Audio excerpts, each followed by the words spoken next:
in 2008, on the 3rd day of November 2008, and I heard the Lord say, we rush to Armageddon. We race to Armageddon. We are racing to Armageddon. It's all coming together.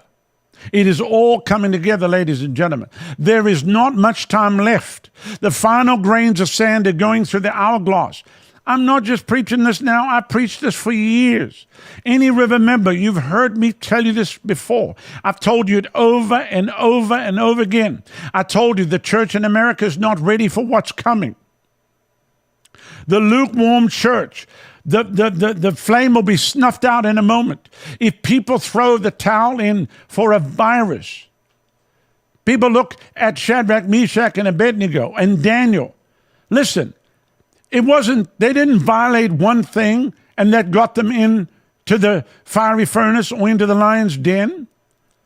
They wouldn't eat the king's meat. It starts with a little test first. This is a test whether you realize it or not. If you're willing to stop preaching the gospel because of some kind of a virus. I'm not even saying that there isn't a virus. But with 60,000 people dead worldwide, out of 7.5 billion people, the earth is shut down and brought to a halt. Are you kidding me? Because the thing on the back of this will be forced vaccines. So you don't want to stand now to keep your church open. What are you going to do when you're pulled over and you're corralled in your family and they force vaccines on you? What are you going to do then? What are you going to do when they take your children from you and say you'll never see your children again? What are you going to do then? What are you going to do?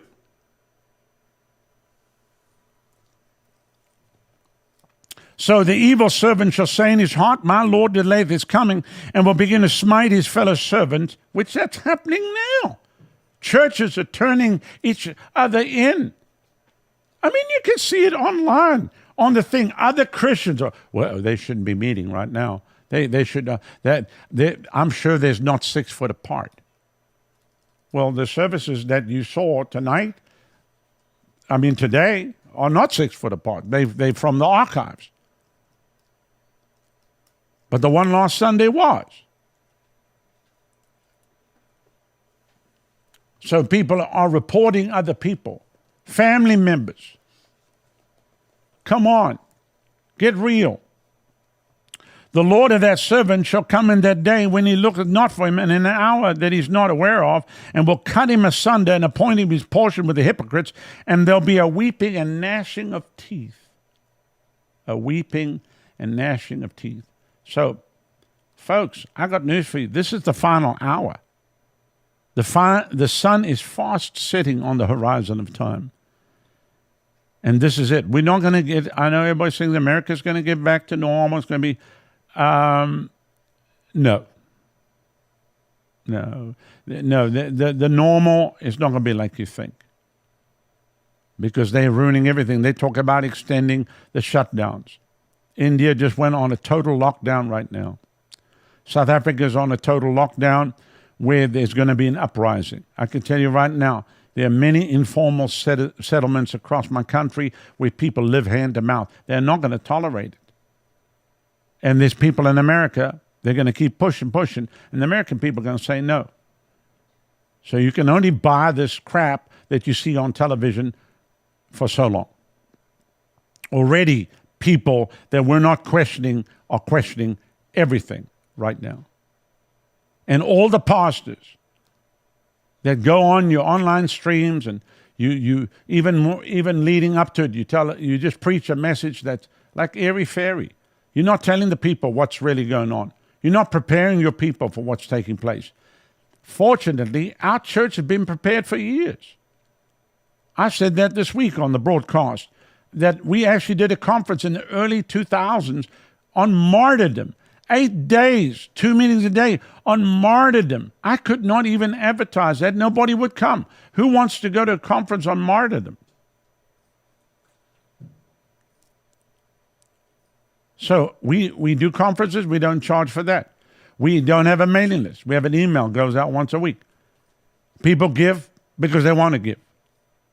We have talked for 20 years. I've been hearing this ever since Steve Hill talked about this back in Brownsville, that we were coming to a place in society where the church would be under fire and we would be arrested for having church. Okay, we are now seeing this happen. You know, they could do it under the pretense of a health scare. But the fact that we are seeing pastors arrested for having church is something we've been talking about since Brownsville at least. It should bother us. It should bother us a lot. And for Christians not to be bothered by the abuse of a government official to arrest a pastor for practicing his constitutional right is great. So for those of you that would say, well, what if somebody goes to church and gets infected and it spreads like wildfire? Okay, so I got a couple questions for you. That can happen at church, supposedly. But it won't happen at Walmart. But it won't happen at Target. It won't happen at Quick Trip. It won't happen at fill in the blank.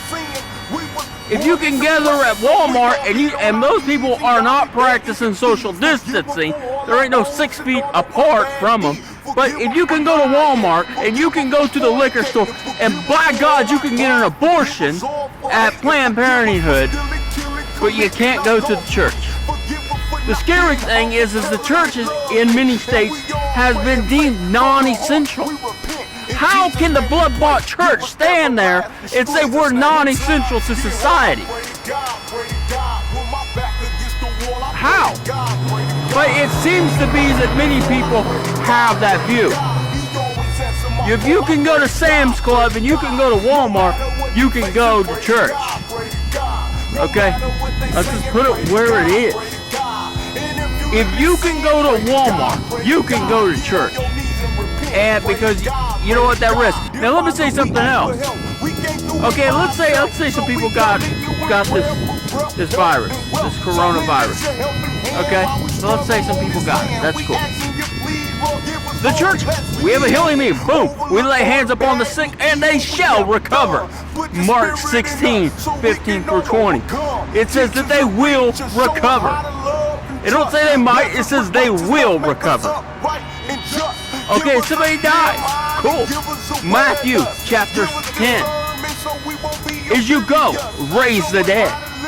We raise the dead, we heal the sick. What's the problem?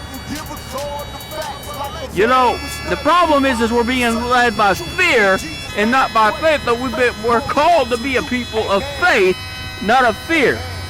But we've not been given a spirit of fear. When times get hard, I pray. He was the death, the burial, and the resurrection. It was all for us. The blood of Jesus. We're living in the last days, y'all. Let's keep it real.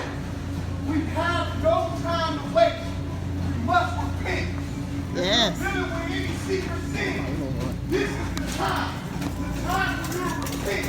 Because Jesus is on his way back to us. I say this in love because I love you, God.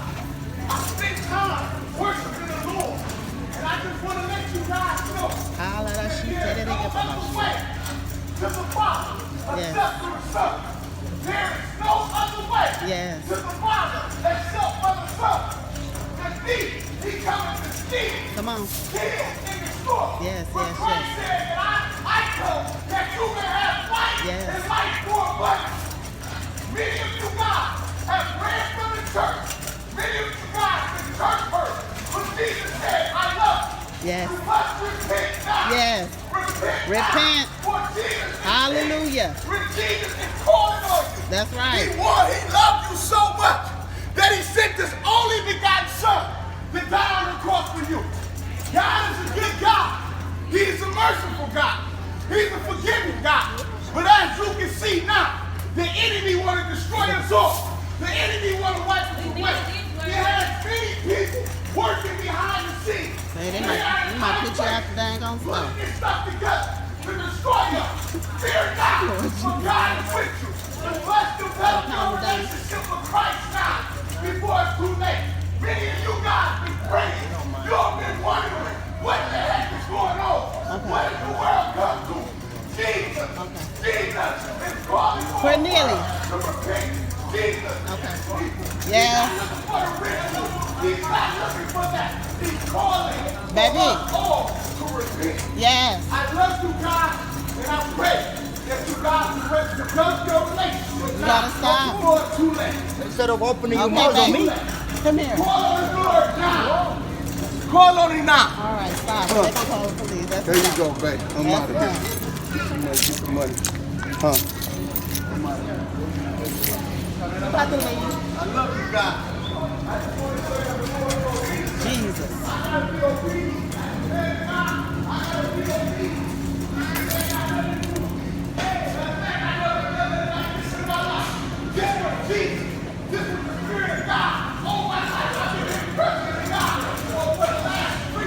Hurry up, Browne. This was for you guys. Answer the call now before it's too late. God loved you so much. He died on the cross for you. It's time. There's no time to waste. Tomorrow is not promised for you. Tomorrow is not promised. I gotta obey God in me. I gotta be obedient.